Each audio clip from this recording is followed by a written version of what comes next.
प्रधानमन्त्री शेरबहादुर देउवाको अमेरिका भ्रमणको तयारीमा जुट्यो परराष्ट्र मन्त्रालय।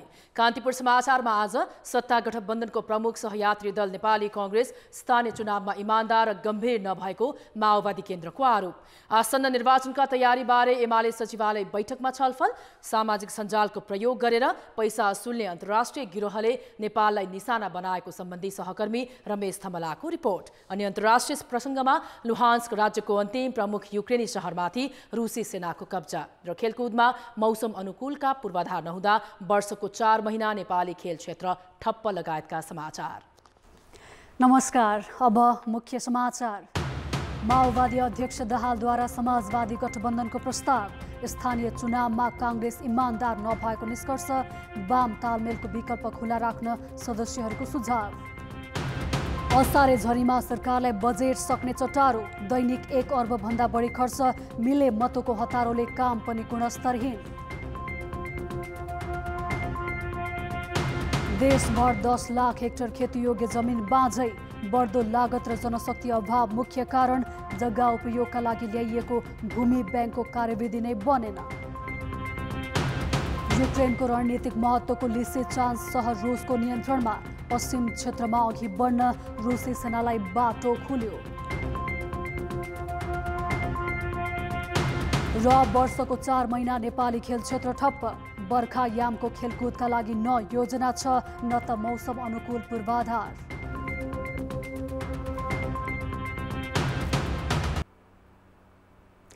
नेकपा माओवादी केन्द्रले स्थानीय तह चुनावमा नेपाली कांग्रेस इमानदार र गम्भीर नभएको आरोप लगाएको छ। केन्द्रीय समिति बैठकमा अध्यक्ष पुष्पकमल दाहालले प्रस्तुत गरेको राजनैतिक प्रतिवेदनमा केन्द्रमा जस्तो समझदारी स्थानीय तहमा हुन नसकेको उल्लेख छ। स्थानीय तह चुनावपछि पहिलो पटक आयोजना गरिएको केन्द्रीय कमिटिको बैठकमा दाहालले राजनैतिक प्रतिवेदन प्रस्तुत गरेका हुन्। कांग्रेसले आफू बलियो रहेको स्थानमा अन्य दलहरूसँगको गठबन्धन बन्न नदिने नीति लिएको दाहालको प्रतिवेदन उल्लेख छ। अध्यक्ष दाहालको प्रतिवेदनमा नेकपा एकीकृत समाजवादीले आफ्नो हैसियत भन्दा बढी सिट दावी गर्दा सिट बाँडफाँटमा समस्या देखिएको र कतिपय स्थानमा पराजित हुनु परेको जनाइएको छ। दाहालको प्रतिवेदनमा जनता समाजवादी पार्टी आफ्नो आधारमा बलियो भएको तराई मधेसका स्थानमा गठबन्धनप्रति अनिच्छुक रहेको उल्लेख छ। बैठकमा अध्यक्ष दाहालले समाजवादी कार्यदिशा भएका राजनैतिक दलहरूको मोर्चा बनाएर जानुपर्ने भन्दै त्यसका लागि वाम ध्रुवीकरण बारे छलफल भइरहेको जानकारी पनि गराएका थिए। उनले पूर्व नेकपाका पूर्व सचिवालय सदस्यहरूको बैठक छिट्टै बसेर यसबारे टुङ्गोमा पुग्ने समेत जानकारी गराएका थिए। बैठकमा पार्टी प्रदेशका इन्चार्जहरूले पूर्व माओवादी धारलाई एक ठाउँमा ल्याएर एक्लै चुनावमा प्रतिस्पर्धा गर्नुपर्ने धारणा राखेका थिए। केही नेताहरूले भने कांग्रेस सहितको गठबन्धनलाई नै आगामी निर्वाचनसम्म कायम राख्नुपर्नेमा जोड दिएका थिए। केहीले वाम गठबन्धनको विकल्पलाई पनि खुला राख्नुपर्ने नेतृत्वलाई सुझाव दिएका छन्। बैठकमा बोल्ने अधिकांश नेताहरूले गाउँमा पार्टीको जनाधार बलियो देखिए पनि सहरमा शून्य देखिएकाले शीर्ष नेताहरू सहरबाट चुनाव लड्नुपर्ने धारणा राखेका थिए। बैठक पर्सिसम्म चल्नेछ। पुसमा महाधिवेशन गरेको माओवादी केन्द्रले अहिलेसम्म पदाधिकारी चयन गर्न सकेको छैन। जनसङ्गठनहरूको अवस्था पनि उस्तै छ। पटक पटक सरेर अहिले काठमाडौँमा जारी केन्द्रीय कमिटी बैठकले समेत त्यो कार्यभार पूरा गर्न कठिन हुने देखिन्छ। माओवादी केन्द्रका लागि महाधिवेशन नै देखाउने लोकतान्त्रिक प्रक्रिया बनेको छ। उसले अहिलेसम्म प्रतिनिधिको छनौटमा पदाधिकारी चयन गरेको छैन। पुसमा भएको महाधिवेशनले केन्द्रीय समितिको अपूर्ण नाम वाचन गरे पनि विधिवत अरू नेतृत्व छान्न सकेन। अध्यक्ष चयन गर्न समेत अर्को बैठक कुर्नु पर्यो। अहिले पनि अध्यक्ष पुष्पकमल दाहाल निकटका 2 नेता वर्षमान पुन र जनार्दन शर्मा मध्ये को महासचिव भन्ने विवादले पदाधिकारीकै टुङ्गो लाग्न नसकेको हो। अर्कोतर्फ पोलिट ब्युरो र स्थायी समितिमा समेत आकांक्षी व्यवस्थापनमा हम्मे हुँदा अहिलेसम्म माओवादीले संगठनलाई पूर्णता दिन सकेको छैन। भातृ संगठनमा समेत समस्या उस्तै छ। महाधिवेशन प्रतिनिधिलाई पदाधिकारी चयन गर्न नदिई विदाई गरेको माओवादी केन्द्रले यो केन्द्रीय कमिटीबाट पूर्णता देला। पदाधिकारीको हाम्रो छलफल चल्दैछ। हाम्रो आशा के छ भने स्थायी र पोलिट ब्युरो करिब छलफल टुङ्गिएको छ। यो चाहिँ टुङ्गो लाग्ने पदाधिकारीको अझै ठ्याक्कै निष्कर्षमा पुगेका छौँ। हामी बैठकको बिचमा हामी छलफल गर्छौँ। पार्टीका थाँती रहेका पदाधिकारी चयन लगायतका विषयहरूलाई टुङ्गिएर जान सक्यो भने मात्रै त्यसले आगामी निर्वाचनमा पार्टीको पक्षमा माहौल क्रिएट गर्नका निम्ति सकारात्मक सन्देश दिन्छ भन्ने ढङ्गले नै प्रदेश अध्यक्षहरूको पनि विचार आएको हुँदाखेरि र एजेन्डामा पनि त्यो विषय रहेको हुनाले मलाई लाग्छ त्यो एजेन्डा टुङ्गिएर नै अगाडि बढ्छ। अध्यक्ष दाहालले आफ्नो राजनीतिक प्रतिवेदनमा पदाधिकारीविहीन अवस्था र पार्टीभित्रको वैचारिक समस्यालाई खासै उल्लेख गरेका छैनन्। बरु केन्द्रीय कमिटीको बैठकलाई सम्बोधन गर्दै उनले ध्रुवीकरणको सम्भावना रहेको भन्दै नयाँ समीकरणको समेत सङ्केत गरेका छन्। कम्युनिस्ट आन्दोलनलाई फेरि अर्को पटक भिन्न प्रकारले नेतृत्व गर्नुपर्ने, फेरि चाहिँ युवाको रूपमा नेकपा बन्दाखेरि भएका समस्याहरूको गम्भीर समीक्षा गरेर अगाडि बढ्नुपर्ने र नेपालको समग्र वामपन्थी आन्दोलनको नेतृत्व गर्नुपर्ने र एकीकरण गर्नुपर्ने चुनौती पनि यो केन्द्रीय समितिको बैठकले महसुस गरेको छ। अघिल्लो बैठकमा प्रचण्ड कैबिनेटले नेपाली मौलिकताको समाजवाद भन्नुभयो, त्यो कस्तो हो भन्ने चित्र चाहिँ अहिलेसम्म छैन। त्यसकारणले मुख्य प्रश्न वैचारिक हो र त्यो विचार अनुसारको सङ्गठन र त्यो सङ्गठन अनुसारको नेतृत्व प्रणाली बन्ने कुरा हो। सबै पार्टीहरूभित्र नेपालको आजको कम्युनिस्ट भनिने, कम्युनिस्ट कति हो त्यो त थाहा छैन, बहस होला जनताको बिचमा, तर कम्युनिस्ट भनिने पार्टीहरूभित्र आजको मुख्य समस्या भनेको विचारको समस्या हो। माओवादी केन्द्रका अगाडि आगामी बाटो तय गर्ने विषय त्यति सजिलो छैन। कम्युनिस्ट एकता वा गठबन्धनलाई निरन्तरता उसको अगाडिको मुख्य चुनौती हो। भित्र कम्युनिस्ट शक्तिहरू बीचको एकीकरणको कुरा गर्ने अनि बाहिर व्यवहारमा भने काङ्ग्रेससँग सहकार्य गरेर सत्तामै बस्ने प्रवृत्तिले माओवादी केन्द्रको दोधारे चरित्रलाई प्रष्ट पार्छ। कान्तिपुर समाचारका लागि क्यामेरामा विकास जोशीका साथ दीपक आचार्य, काठमाडौँ। नेकपा एमाले आसन्न प्रदेश र प्रतिनिधि सभा निर्वाचनमा माओवादी केन्द्र र एकीकृत समाजवादीसँग सहकार्यको प्रयास थालेको छ। पार्टी मुख्यालयमा आज बसेको सचिवालय बैठकपछि उपमहासचिव पृथ्वी सुब्बा गुरुङले अहिलेको सत्ता गठबन्धन भत्किन सक्ने बताए, तर सकभर एक्लै जित्ने गरी जाने एमालेको तयारी छ। गठबन्धन सग्लो रूपमा चाहिँ कायम रहिरहन्छ भन्ने चाहिँ हामीलाई विश्वास छैन। तर गठबन्धनको विषयभन्दा पनि गठबन्धनले गरिरहेका अहिलेको चाहिँ जुन खालको जनविरोधी राष्ट्रविरोधी कुराहरू छन् त्यसको भण्डाफोर गर्ने अभियान त हामी सञ्चालन गर्छौँ। बैठकमा अध्यक्ष ओलीले अहिले तालमेलको कुरा लिएर जाँदा एमाले कमजोर देखिन सक्ने बताउँदै परिस्थिति अनुरूप तयार भने रहनुपर्ने भनेका थिए। एमाले वैशाखमा सम्पन्न स्थानीय तह निर्वाचनमा पार्टीमा भएको अन्तर्घात छानबिन गरी कारबाही गर्न उपाध्यक्ष विष्णु पौडेल संयोजक रहेको 3 सदस्यीय छानबिन समिति गठन गरेको छ। परराष्ट्र मन्त्रालयले प्रधानमन्त्री शेरबहादुर देउवाको अमेरिका भ्रमणको गृह कार्य भइरहेको जनाएको छ।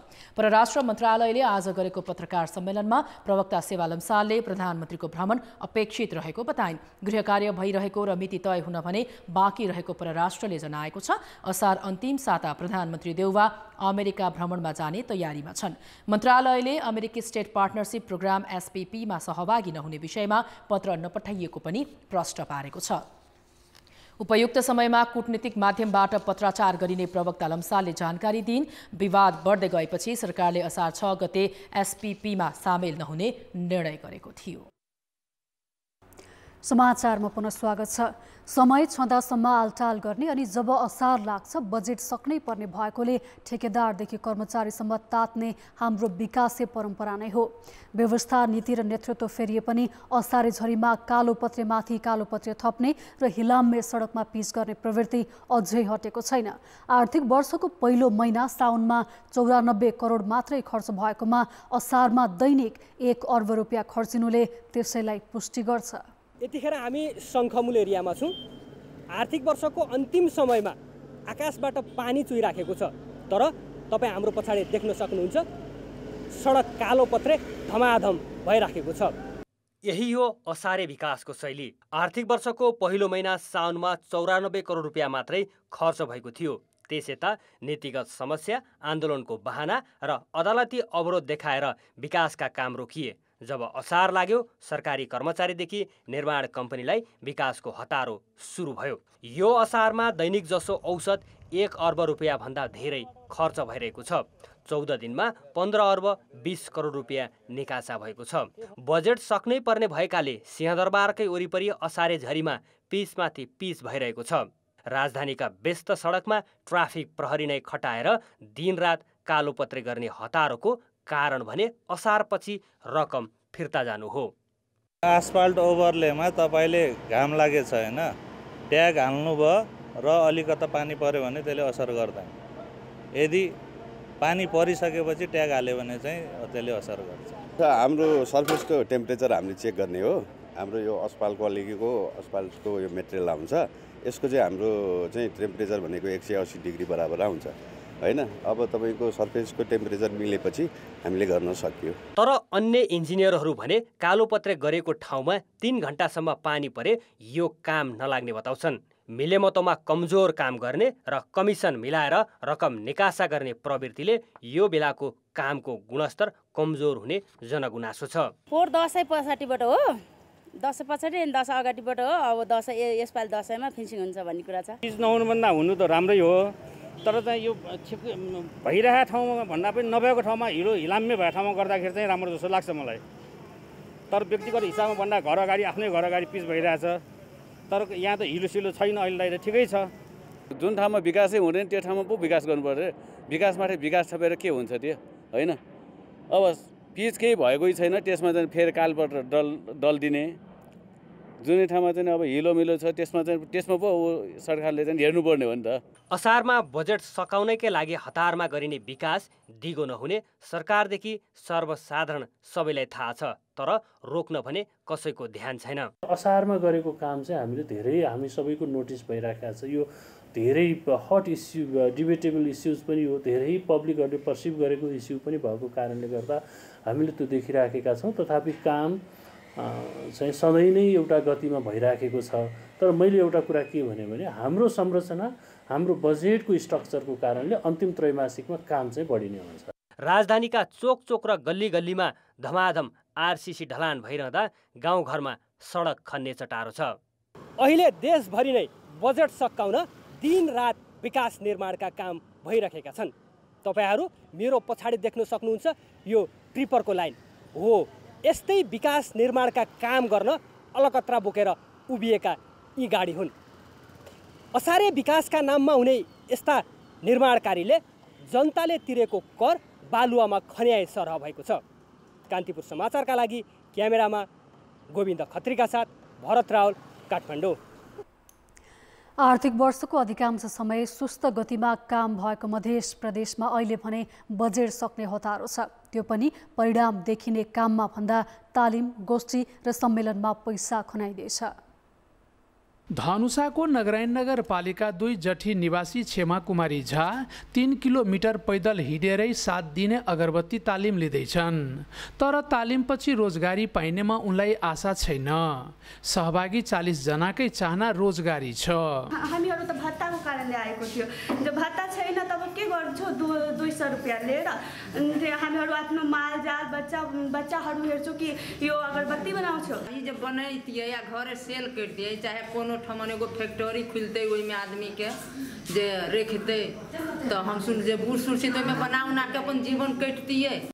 लक्षित वर्गका लागि भन्दै छुट्याइएको 52 लाख रुपैयाँ मध्ये नगरपालिकाले अगरबत्ती गुडिया बनाउने तालिमदेखि कोभिडबाट बच्न अपनाउनु पर्ने उपाय जस्ता गोष्ठी र छलफल चलाइरहेको छ। समय छँदै योजनाबद्ध काम नगरेको नगरपालिकाले असारमा बजेट सक्ने पर्ने हतारोमा छ। न त तालिम गोष्ठीबाट प्राप्त उपलब्धिको लेखाजोखा नै नगरपालिकासँग छ। उनीहरूले बढी उत्पादन गर्यो, हामीसँग सहकार्य भयो भने हामी उनले बजारको व्यवस्थापन मिलाउँछौँ। मध्य प्रदेश सरकारले पनि जनकपुर धाममा 2 दिवसीय युवा सम्मेलन गरेको छ। मधेस मन्थन, मधेस जागरण, मधेस हटिया लगायतका विषयवस्तुमा चर्चा गर्ने र 8 जिल्लाको युवाहरूलाई समेट्ने भनिएको सम्मेलनमा 14 लाख खर्च गरियो। तर बर्खे झरीका कारण स्कुले विद्यार्थीलाई सहभागी गराएर सङ्ख्या पुर्याइयो र पैसा सकियो। यसमा केही समय ढिलो भएको छ। वास्तवमा बर्सात पनि छ र हामीले छोटो समय यो कार्यक्रम आयोजना गरेको कारणले पनि आज हामी सहभागी पनि कमै भएको अवस्था छ। प्रदेश सभा सदस्यहरूले पनि आफ्नो बजेट मार्फत तालिम गोष्ठी गरिरहेका छन्। तर उद्देश्य पूरा भएको छ कि छैन कसैले वास्ता गर्दैन। तालिम गोष्ठी छलफलका नाममा प्रदेश सरकारले मात्रै जेठ मसान्तसम्ममा 17 करोड 25 लाख रुपियाँ खर्च गरेको छ। स्थानीय तह र सङ्घीय सरकारले पनि उस्तै खर्च गरिरहेका छन्। कार्यक्रम र व्यक्तिहरू दोहोरिने सङ्ख्या देखाउने तर परिणाम नदेखिने वर्षेनीका यस्ता तालिम अन्तर्क्रिया र गोष्ठीहरूमा हुने मोटो रकम खर्च कसका लागि र किन? कान्तिपुर समाचारका लागि अमरकान्त ठाकुर, जनकपुर धाम, धनुषा। नेपालमा बालबालिकाहरूका लागि थप 22,79,200 मात्रा खोप आएको छ। 5 देखि 12 वर्ष मुनिका बालबालिकाहरूका लागि कोभ्याक्स मार्फत आज थप 22,79,200 मात्रा खोप आएको हो। यसअघि 22,03,200 मात्रा खोप आएकोमा 27 जिल्लाका बालबालिकाहरूलाई पहिलो मात्रा दिइनेछ। आज आएको खोप बालबालिकाहरूलाई दोस्रो मात्रा दिइनेछ भने छुटेका वा खोप अपुग भएका स्थानीय तहहरूमा पहिलो मात्राका लागि खोप पठाइने स्वास्थ्य सेवा विभागले जनाएको छ। 22 लाख हामीसँग 79,000 भ्याक्सिन जुन आएको छ अहिले, त्यसमा 90,000 जति भ्याक्सिन हामीलाई पहिला आएको भन्दा सरप्लस छ नि।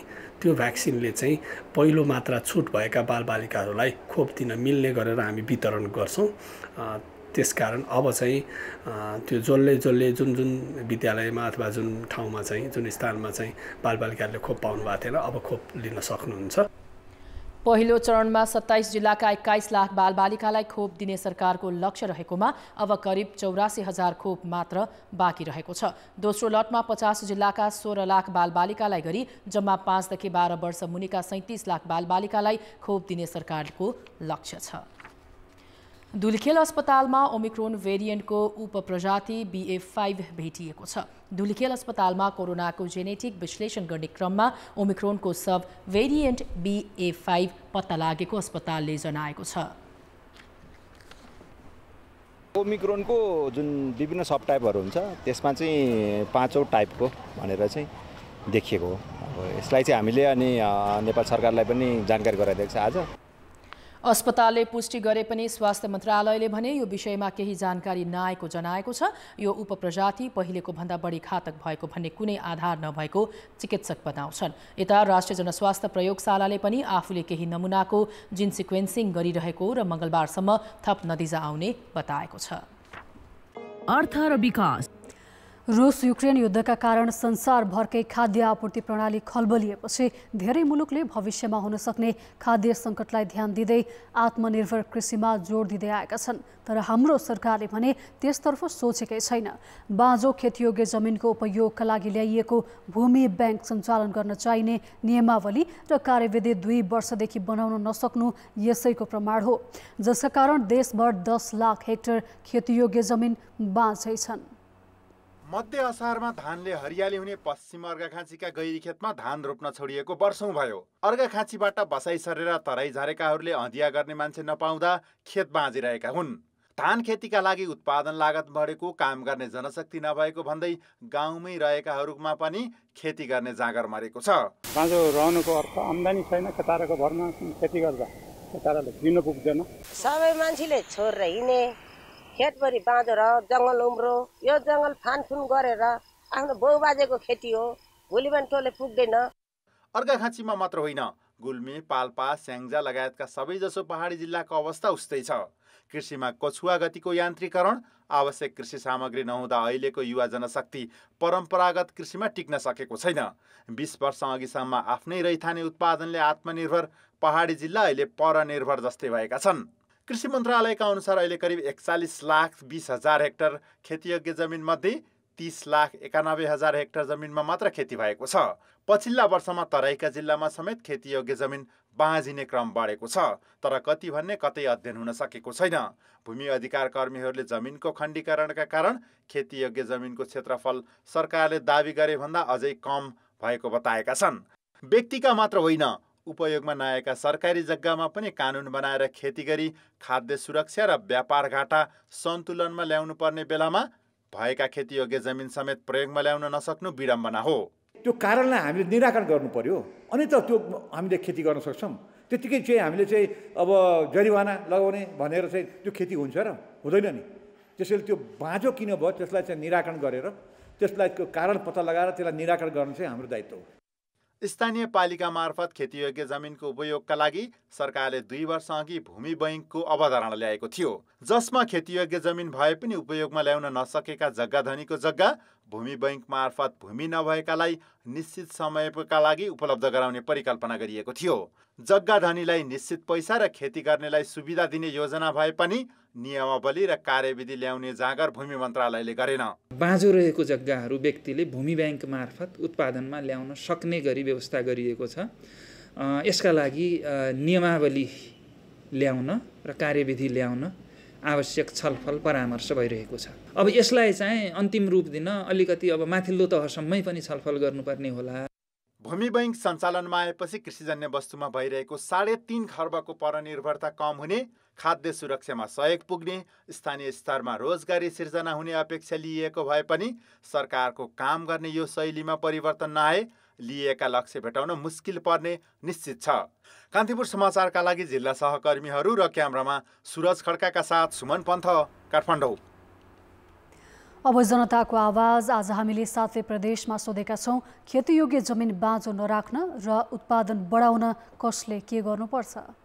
जनताको आवाज। बालीनालीहरू लगाएर उत्पादनहरू विभिन्न खालको तरकारीहरू उत्पादन गर्नु पर्यो। कृषि पेसा बढोस् र कृषकका विभिन्न तरिकाहरू सिक्नु पर्यो। हामीले विभिन्न अत्याधुनिक प्रविधिबाट खेती गर्नु पर्यो अनि विदेश जाने परम्परालाई रोक्नु पर्यो। किसानले पनि जाँगर गर्नु पर्यो अनि अब जग्गा जमिन बाँझो नराख्नु पर्यो। बजारीकरणको लागि चाहिँ एउटा बजारको व्यवस्था गरिदिनु पर्यो। पालिका अथवा वडा सरकार अथवा प्रदेश सरकार, स्थानीय निकायले जुन अहिले स्थानीय सरकार भनेर आएको छ नि, यसले चाहिँ बाँझो जमिन चाहिँ छोड्न पाइँदैन भनेर चाहिँ एउटा नीति नियम बनाउनु पर्छ। संबन्धित निकायले मल खाद र बिउको समयमै उपलब्ध गराउनु पर्यो। कुन चाहिँ किसिमको अब खेतीपाती फल्छ त्यो चाहिँ रोप्नु पर्यो। पहिलो कुरा तिनै तहको सरकारहरू संवेदनशील बन्नुपर्छ।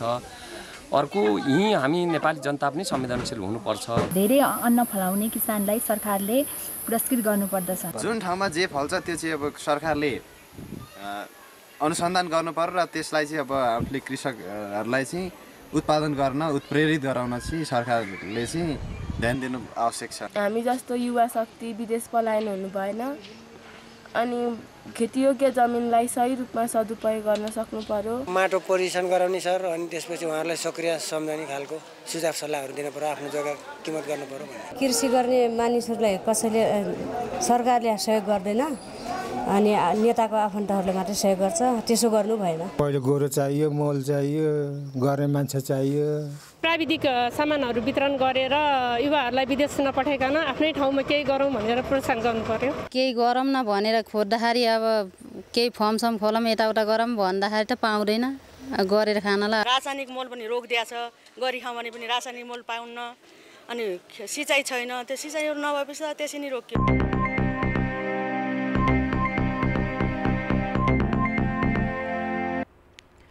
मुलुकमा वर्षेनी खाद्यान्न आयात बढ्दैछ। नेपालमै उत्पादित परम्परागत र मौलिक खाद्यान्नको सट्टा आयातित खाना खाने बानीले आयात बढेको हो। यसले मुलुकको व्यापार घाटा डरलाग्दो गरी बढ्दैछ। त्यति मात्र होइन, कर्णाली क्षेत्रका पहाडी जिल्लामा त रैथाने उत्पादन लोप नै हुन थालेका छन्। त्यस्ता मौलिक र रैथाने बाली संरक्षणमा सरकारको पहल पुगेको छैन। कर्णाली प्रदेश सरकारले कर्णालीलाई अर्गानिक प्रदेशको आधार तयार गर्ने घोषणा गर्यो। तर कर्णालीका रैथाने बाली के हुन् र तिनको अवस्था के छ यस बारेमा भने सरकारी निकाय नै अलमलमा छन्। सरकारले घोषणा गरेपछि जे जस्ता काम हुनुपर्ने थियो त्यो हुन सकेन। त्यही कारण अहिलेसम्म रैथाने बालीको वर्गीकरणसम्म गरिएको छैन। कोदो, फापर, चिनु, कागुनो र मकै तथा धानका परम्परागत जात लोप हुने अवस्थामा पुगेका छन्। हामीहरूले चाहिँ यो रैथाने बालीहरू लाउन छोडेका छौँ। छैन अहिले पुरै चाहिँ अब हाइब्रिड क्षेत्र हाइब्रिड प्रणाली चाहिँ आइसकेको छ। मौसम अनुसार सुक्खा सहन सक्ने, रोगकिराको प्रतिरक्षा गर्न सक्ने, स्वस्थकर र उत्पादन पश्चात लामो समय टिक्ने रैथाने बालीका विशेषता हुन्। यति धेरै गुण भएका बालीको अहिले भने बिउ नै पाउन मुस्किल छ। विगतमा आफैले लगाएका बाली लोप भएकामा किसान पनि चिन्तित छन्। पहिला जरन लाउँथ्यौँ त्यो पनि हराइयो, कोदो लाउँथ्यौँ त्यो पनि हराइयो। अहिले त नयाँ नयाँ बजारबाट ल्याउँछन्, तल भन्छन् मस्ते खाने भन्छन्, केही उब्जिन्न, ढल्छ त्यसै जान्छ। त्यसो त सरकारी निकायले रैथाने बाली संरक्षणको प्रयास नै नगरेको भने होइन। कृषि विकास कार्यालयले रैथाने बाली प्रवर्धन कार्यक्रम सञ्चालन तथा बालीहरूको क्षेत्र विस्तार गर्ने काम गरेको छ, तर प्रभावकारी हुन सकेको छैन। रैथाने बाली के कति थिए भन्ने पहिचान गर्न नै अहिले हम्मे परिरहेको छ। हामीले चाहिँ रैथाने बाली प्रवर्धन कार्यक्रमहरू सञ्चालन गरेका छौँ।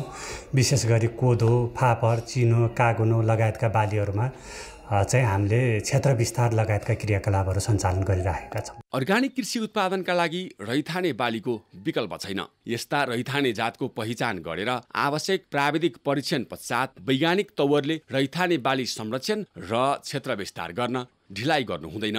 कान्तिपुर समाचारका लागि महेश केसी, रुकुम पश्चिम। साताको पहिलो दिन आज शेयर बजार परिसूचक नेप्से दोहोरो अङ्कले बढेको छ। 57.65% बढेको बजार 2086.42 बिन्दुमा रोकिएको हो। कारोबारमा आएका सबै उपसमूहमा हरियाली देखियो। आज 2 अर्ब 48 करोड रुपैयाँ बराबरको कारोबार भएको छ। 231 वटा कम्पनीको 62,27,000 भन्दा धेरै किता शेयर किनबेच भए। आज व्यापार र जलविद्युत उपसमूहका लगानीकर्ताले धेरै कमाए।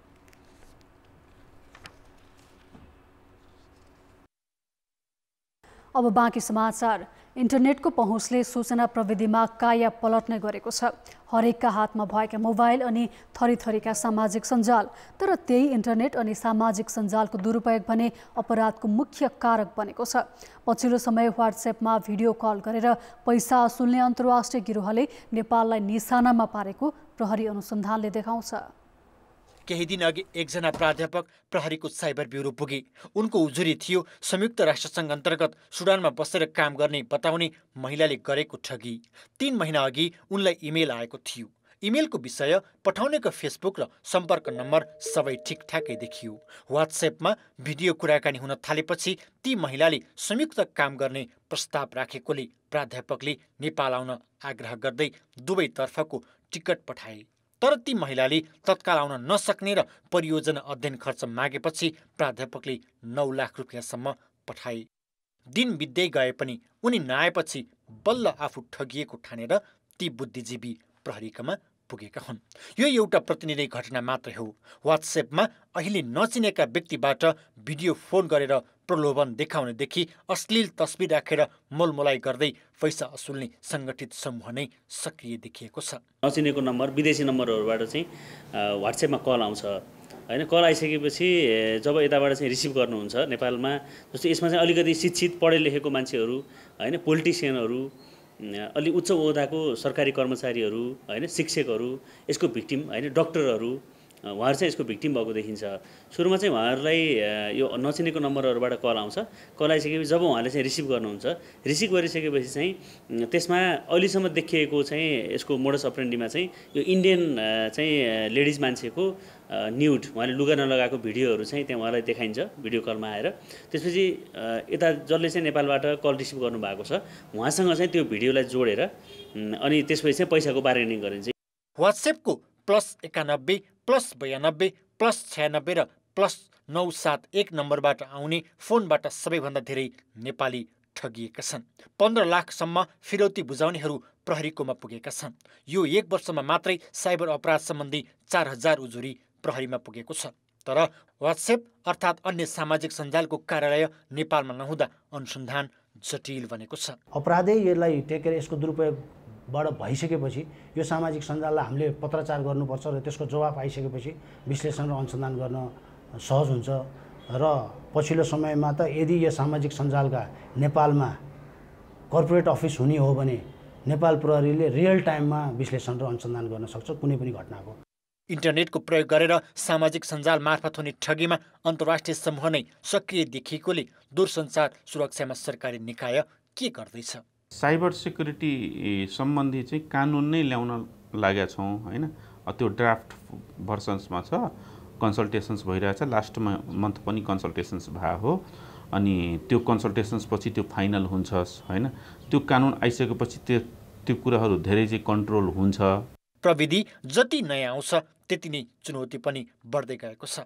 त्यसैले राष्ट्रिय सुरक्षामै समेत जोखिम पार्न सक्ने साइबर सुरक्षाका लागि थप सतर्कता अपनाउन जरुरी भइसकेको छ।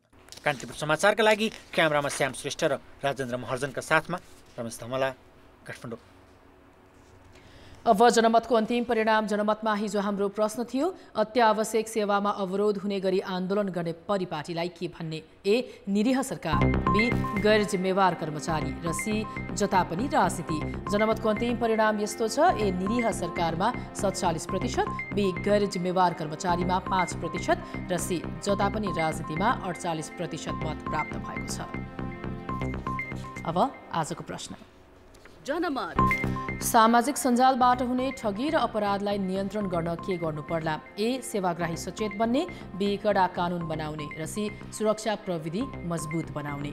जनमतको अन्तिम परिणाम भोलि बेलुकी 8 बजेको कान्तिपुर समाचारमा प्रसारण गर्नेछौँ। कृपया NEWS news space A, B वा C टाइप गरी 34001 मा SMS गरी आफ्नो मत व्यक्त गर्नुहोला। सरकारले विद्यालय तहको प्राविधिक शिक्षा कक्षा 9 देखि 12 सम्मको अनिवार्य विषयको पाठ्यघण्टा अर्थात् क्रेडिट आवर घटाएर नयाँ पाठ्यक्रम कार्यान्वयनमा ल्याएको छ। प्राविधिक शिक्षाका लागि अति आवश्यक ऐच्छिक गणित विषय समेत हटाइएको छ। यसले उच्च शिक्षामा गम्भीर असर पार्ने मात्रै होइन भन्दै सामुदायिक विद्यालयका शिक्षक र विज्ञहरूले असहमति जनाएका छन्। शिक्षा मन्त्रालय अन्तर्गत सामुदायिक विद्यालयमा सिभिल, इलेक्ट्रिकल, कम्प्युटर, कृषितर्फ बाली विज्ञान, पशु विज्ञानमा इन्जिनियरिङ विषयको पठन पाठन भइरहेको छ। 10 वर्षदेखि कक्षा 9 को अनिवार्य विषय नेपाली, अङ्ग्रेजी, गणित, विज्ञानमा क्रेडिट आवर पाठ्यघण्टा 5 अर्थात् वार्षिक कार्यघण्टा 160 पढाउँदै आएकोमा पाठ्यक्रम विकास केन्द्रले 16लाई घटाई 3 अर्थात् वार्षिक कार्यघण्टा 96 बनाइएको छ। साधारण शिक्षातर्फ ती 4वटै विषयमा वार्षिक कार्यघण्टा 160 गरेको छ। ऐच्छिक गणितलाई प्राथमिकताका साथ पठन पाठन गराउँदै आएकोमा यस विषयलाई नै हटाएर सामाजिक अध्ययन राखिएको छ। पाठ्यक्रमले साधारण र प्राविधिक धारतर्फको अनिवार्य विषयमै क्रेडिट आवरमा विभेद गरेपछि आलोचना चुलिएको हो। साधारण शिक्षातर्फ कम्पलसरी सब्जेक्टका क्रेडिट आवरहरू 5-5 छन् भने प्राविधिक तथा व्यावसायिक शिक्षातर्फ कम्पलसरी सब्जेक्टका क्रेडिट आवरहरू नेपालीको 3, अङ्ग्रेजीको 4, गणितको 3 र विज्ञानको 3 छ। यसरी चाहिँ नि फरक पर्न गएको हो। तर कुलमा टोटल क्रेडिट आवर 32 को 32 भयो। देशभरका 484 विद्यालयमा 21,000 विद्यार्थी प्राविधिक शिक्षा अध्ययनरत छन्। 10 वर्षदेखि लागू हुँदै आएको प्राविधिक धारको पाठ्यक्रममा परिमार्जन गरी अनिवार्य विषयको क्रेडिट आवर घटाइएकोमा विद्यालयका विषय शिक्षकहरूले असन्तुष्टि जनाएका छन्। यसबाट विद्यार्थी अति आवश्यक पाठहरूबाट नै वञ्चित हुने र भविष्यमा समस्या हुन सक्नेमा शिक्षकहरूले चिन्ता व्यक्त गरेका हुन्। अहिले पाठ्यक्रम विकास केन्द्रले लागू गर्न लागेको 32 क्रेडिट आवर हो प्राविधिक धारतर्फ कक्षा 9 मा। त्यो 41 क्रेडिट आवर हुनुपर्छ र त्यसमा प्राविधिक धारतर्फ सामाजिक राखेको छ। त्यो सामाजिक हटाइकन गणित तथ्याङ्क हुनुपर्छ। र अर्को कुरो भनेको प्राविधिक धारतर्फ कक्षा 9 देखि 12 सम्म, 12 सकेपछि र जेनरलको 12 पछिको चाहिँ इक्विभ्यालेन्सी हुन्छ। उनीहरूको क्षमता सिपहरू बराबर हुन्छ। त्यो बराबर गर्नको लागि पनि पाठ्यभार बढाउनुपर्छ। प्राविधिक शिक्षा भनेर अनिवार्य विषयको क्रेडिट आवर घटाउन नहुने र प्राथमिकतामा राख्नुपर्ने गणित विषयलाई हटाउनु गलत रहेको विज्ञको बुझाइ छ। यसले उच्च शिक्षा अध्ययनमा कतिपय विषय पढ्नबाटै विद्यार्थी वञ्चित हुनेछन्। तर ऐच्छिक गणितलाई चाहिँ आवश्यक रूपमा एकदम महत्त्वपूर्ण रूपमा समेट्नुपर्छ। यसले भविष्यमा उच्च शिक्षामा पछि विद्यार्थी पढ्न आयो भने चाहिँ हामीलाई अप्ठ्यारो हुन्छ। त्यो विद्यार्थीसँग ऐच्छिक गणितको ज्ञान चाहिँ कम हुन्छ। यो टेक्नोलोजी सब्जेक्ट भएकोले विषयलाई चाहिँ म्याथमेटिक्स, ऐच्छिक म्याथमेटिक्स चाहिँ अति आवश्यक भएकोले यसलाई हटाउनु हुन्न। शिक्षा क्षेत्रका जिम्मेवार शिक्षक र विज्ञको चिन्ताप्रति सरकार संवेदनशील भई पाठ्यक्रममा गरिएको व्यवस्था संशोधनतर्फ अग्रसर हुनुपर्छ। कान्तिपुर समाचारका लागि क्यामेरामा विनोद कोजुका साथ नारायण किलम्बु, काठमाडौँ। खेलकुद समाचार। कान्तिपुर खेलकुद समाचारमा स्वागत छ। राष्ट्रिय खेलकुद परिषद राखेपमा करिब 186 खेल सङ्घ दर्ता छन्। कुनै पनि सङ्घले प्रतियोगिता आयोजनाका दृष्टिले प्रतिकूल मानिने अफ सिजन लक्षित अभ्यास तालिका बनाउँदैनन्। इन्डोरमा हुने प्रतियोगिता पनि यो बेला खासै हुँदैनन्।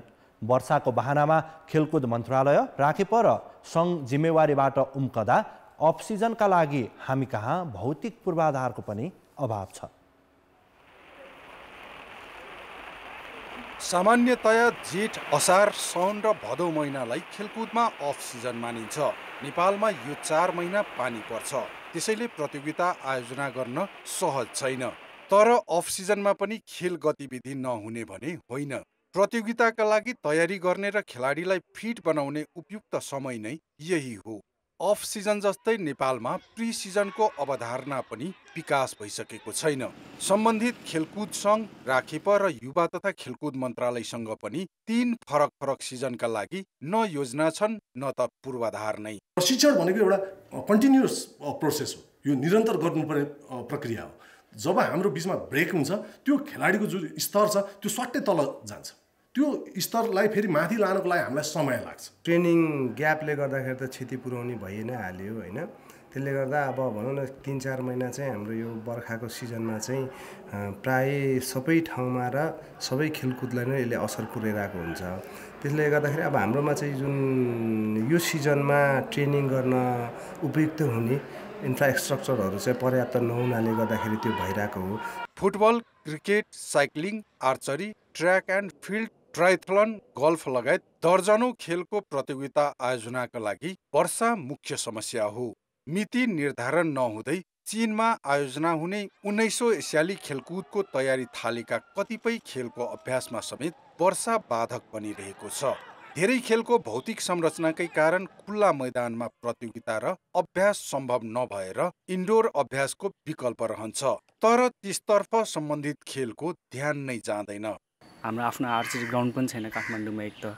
अब त्यसको लागि चाहिँ हामीले यहाँ मगर समाजमा उहाँहरूलाई भनेर चाहिँ हेल्प मागेर चाहिँ उहाँहरूले चाहिँ अहिले यो इन्डोरसम्म चाहिँ मिलाइदिनु भएको छ। हामीले चाहिँ त्यसो गरेर अहिले यो पानी परेको सिजनमा चाहिँ हामीले त्यसो गरेर म्यानेज गरिरहेको छौँ। यसले नेपाली खेलकुदलाई लङ टाइममा चाहिँ असर चाहिँ गर्छ। किन भन्दाखेरि खेलाडीले अब ट्रेनिङ गरिरहेको अवस्थामा इभन 1 विक ट्रेनिङ स्टप गर्दाखेरि पनि त्यसले उनीहरूको जुन मसल्सले गेन गर्ने कुराहरू छ त्यो कुरा चाहिँ ड्रब्याक्सहरू धेरै हुन्छ। त्यही भएर ट्रेनिङ नै अफ गर्ने, ट्रेनिङ नगराउने भनेको कुरा चाहिँ सही चाहिँ होइन।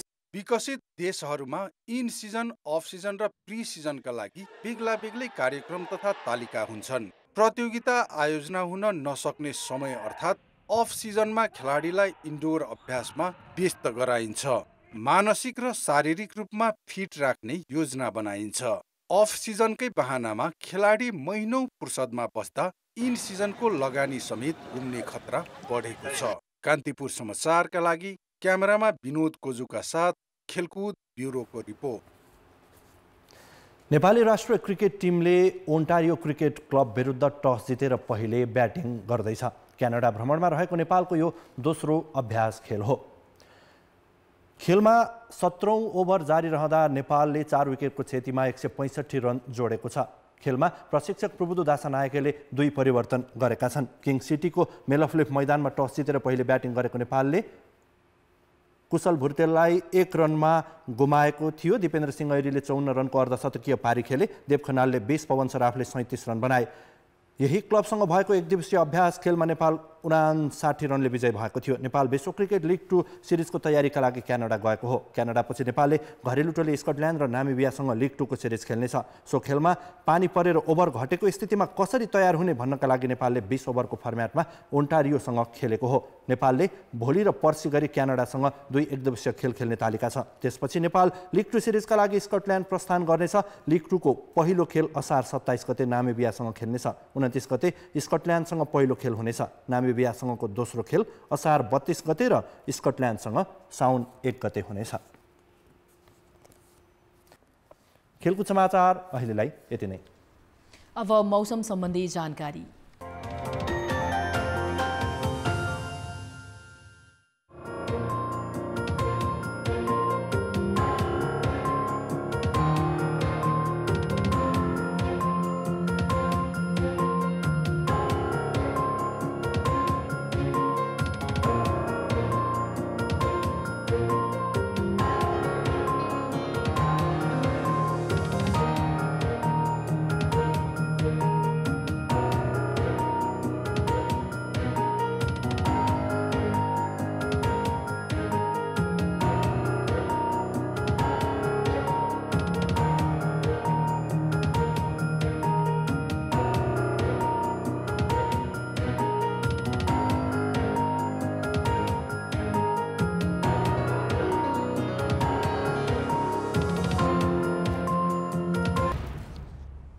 कान्तिपुर समाचार अहिलेलाई सकियो। कान्तिपुर टेलिभिजन हेर्दै गर्नुहोला।